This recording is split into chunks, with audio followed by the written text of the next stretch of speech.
Hey everybody, Corey here, coming at you with another Star Wars Galaxy of Heroes video. Today we're looking at 3v3 Kyber 4. I'm sitting on about 6.5 million GP. My opponent has 9.1. He has one more GL than I do, and we have the same amount of GL ships. But overall, his roster is wider, and it's kind of objectively better. But today I wanted to talk about how and when to lean into offense, not go full offense. This isn't about going full offense and just completely abandoning defense. But if you're going to lean into offense, how should you do that? And now the reason we're here today is because I stumbled across a prime example, and I'm thrilled with what I found on this guy's back wall. And we'll talk about that in a second. But here's my general strategy, right? And here's my general take on how you should do this. Inherently, your roster throughout your career, you've been building it, and you've typically either gone out of your way to focus on ground squads. Why? Because you like them? I don't know. But you've either focused on ground squads or you focused on your fleets, right?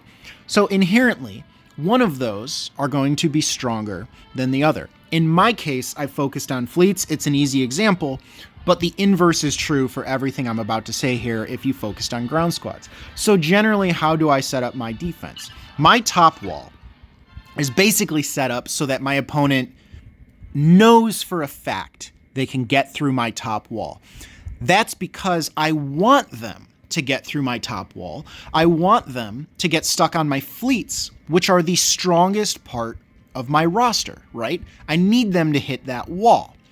And so what do? I don't put complete pushover teams on the top wall. As a matter of fact, I would argue you should still put good teams on your quote-unquote weak wall, the wall that you want to direct your opponent to, the wall that you want them to go to. Why? Because they might do something like this. They might still drop on a team. You don't want to completely hand over the wall. Just don't dump your best resources there. However, the main thing, no matter how good you make that wall that you want them to go after, you want it to be clearly the better, easier option than your other wall. And so you saw my top wall. There's crappy random teams. There's Ewoks, and my Ewoks aren't even well modded, right? And then you look at my bottom wall, and there is one gimme team because I need to sort some things out. I have a relatively small roster for Kyber, but you can clearly see Darth Revan lead, Malgus lead, the optimal Rey team, in my opinion, for 3v3 lead with a Raycron. The optimal Zori team, in my opinion, for 3v3 with a Fincron. I mean, if you look at these two walls, you might have the roster to take my bottom wall, but if you're not sure about it, or if you're not completely confident, you're gonna go top. You're gonna go top every single time, which is exactly what I want you to do, right? And so, like I said before, the inverse of this is true. If you have just ass fleets, horrible fleets, and you know that anybody who gets to your back wall up top is going to clear your fleets, just do the opposite of what I did here. Put your biggest stinkers up top that they absolutely cannot get through, or they're clearly just the most painful for them to get through, and still make the bottom a little bit painful for them. It might even be worth putting, a monster back here, right? Because effectively, to mirror what I'm doing here, I've got a monster in the back. I've got Leviathan hiding back there. You might want to put a giant, awful, nasty team back here. Your best GL with your best Datacron. Something really tricky that they might have already spent too many resources on the front wall, right? You want them to get stuck. That sounds like common sense. But let's talk about why we're here today, right? This specific opponent, this specific situation that I'm in. So why did I make the decisions that I made, right? I did not scout him before this. I did not know what was going to be on his back wall. I have no idea what fleets he put on defense, etc., right? But as always, start by scouting the walls, right? Okay, JML, Shakti, Gas, Dreven, and Grand Inquisitor. Nothing wildly intimidating, but it's not like a free wall, right? I still need to plan my resources if I think I want to try to take both walls. And then I look at his bottom wall, and I say, what do we got? Come on, today. I looked at his bottom wall, and what did I see? Okay, there's a Rey team. Fine, I have a solution for that. There's no Datacron. I know my Slicker with a Slickercron can definitely handle that. Leftover Inquisitors, really not intimidating. It's just a free kill for CLS. A Finn lead with no Zori. That's just not intimidating without Zori. Padme with Anakin and Qui-Gon. If you know, you know. Qui-Gon, I'm so sorry that you were put in this position, but it's not where you should have been put. And then Grievous, just screaming for a free win from Wampa, a solo Wampa, right? And so looking at these two walls, kind of similar to what I said when I was showing you my walls, if I was to look at this wall versus the top wall, this one clearly has less resistance, so I'm tempted to go bottom. Well, there's a way that this could have been shifted around, and I'm going to show you what not to do. This is a prime example of if you're going to lean into offense, don't do this.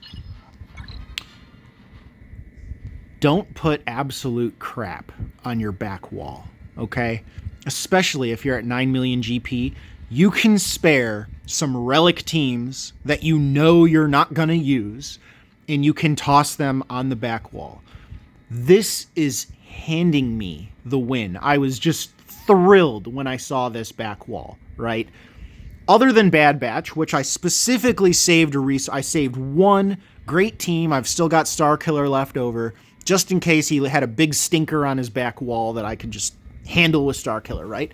That's exactly what I'm dealing with here. One stinker, Starkiller is going to take it out. And quite honestly now, I'm seeing a Vader Merciless Massacre solo. I'm seeing Underman on the other three. I mean, this has officially just become a free win. Let's talk about what you should do if you're gonna put crap on one of your back walls, right? And it's kind of aligned with something I already said, but I want to use this as a specific example, right? So what I was talking about when we were looking at my walls, right? If you know your fleets are horrible, you need to put your best teams in front of them, because you know your fleets are just a free win. You know they're going to take your fleets. You know it's a free wall. You want to do everything in your power to make sure that they can't take your fleets, right?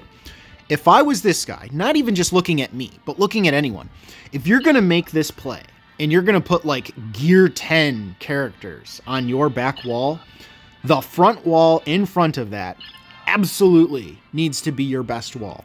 If I was this guy, looking at his bottom wall, what are the least intimidating teams here? I would either say, God, the Padme team, it just hurts my soul. That Padme team could be good if Qui-Gon was not there. Put GK there, do something else, just not Qui-Gon. That could be intimidating. But if I was this guy, I would send Grievous up top. I would send Finn up top. Maybe Padme in this case, but under normal circumstances, Grievous and Finn would go up top. And guess who would come down bottom? I'm not going to click into the top. Gas and JML. If you're going to put JML on defense, right? If that's what I'm working with, switch those two teams with Gas and JML. I know for a fact that with what I had left over in my roster, I could not have beaten both his Rey and his JML. I could have gotten stuck on Gas depending on how things went. I would have not been able to take his bottom wall. I would have not gotten a free win from his bottom back wall. And oh, by the way, if he would have scouted me, I don't have enough leftover fleets to even take his fleet wall, right? So really, what does it come down to? I could have taken his top wall, maybe beaten one more team on his bottom wall, maybe beaten one of his fleets in the back, but that's where it would have stopped, right? Which means I would have basically been tied with him right now. He has a wider roster. I guarantee he's going to come in here. He's going to take one of my fleets.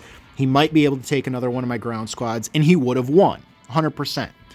Because of how this is set up, because of how this is played out, he went from a free win for him to a free win for me. Do not do this on your back wall. If you're going to go full offense, understand how you need to place your defense in the front, or not full offense. If you're going to lean into offense, protect your weakest wall. That sounds like common sense, but here I am sitting in Kyber 4.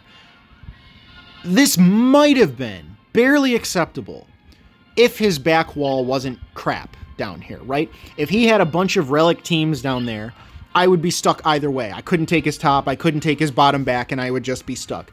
Solely because he put Gear 10 teams on the back wall. It's a free win for me, right? So again, what's the takeaway? If you're going to have an extremely weak back wall, you need to put every investment you possibly can into protecting that back wall. Otherwise, you're just handing someone a win. Guys, I hope you enjoyed this. I hope it was a good example. I hope it made sense. I hope you do well in your GACs. If you have any questions, I don't know, I like talking to people about the game, so feel free to leave a comment or whatever you want.